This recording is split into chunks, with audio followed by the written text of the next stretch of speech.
இலங்கையில் இனிமேல் நீங்கள் பட்டம் விட்டீங்கன்னு சொன்னால் உங்களுக்கு எதிராக வந்து சட்ட நடவடிக்கை எடுக்கப்படும்.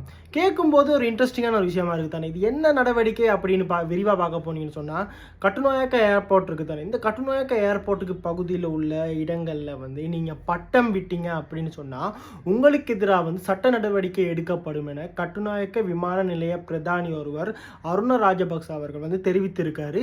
எதனால் இந்த ஒரு முடிவு வந்திருக்கு அப்படின்னு பார்த்தீங்கன்னு சொன்னால், இந்த பட்டங்கள் விடுறதுனால பார்த்தீங்கன்னா விமானிகளுக்கும் பயணிகளுக்கும் வந்து ரொம்பவுமே டிஸ்டர்பன்ஸாகவும் இருக்குது. அதுவும் பார்த்தீங்கன்னா விமானிகள் வந்து அந்த விமானங்களை செலுத்தும் போது அவங்களுடைய கான்சன்ட்ரேஷன் வந்து ரொம்பவுமே மிஸ் ஆகுறதாகவும் அவங்களால எந்த ஒரு விஷயத்தையும் கான்சன்ட்ரேட் பண்ண முடியலை அப்படின்ற ஒரு நோக்கத்தினாலையும் தான் பார்த்தீங்கன்னு சொன்னால் ஒரு டிஸ்டர்பன்ஸ் மாதிரினே வச்சுக்கோங்க.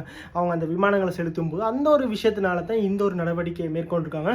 கிட்டத்தட்ட கட்டுநாயக்க விமான நிலைய பகுதிகளில் வாழ்கிற மக்கள் யாராக இருந்தாலுமே இனிமேல் நீங்கள் வந்து கிட்டத்தட்ட 300 அடிக்கு மேல் வந்து உங்களோட பட்டங்களை பறக்க விடக்கூடாது.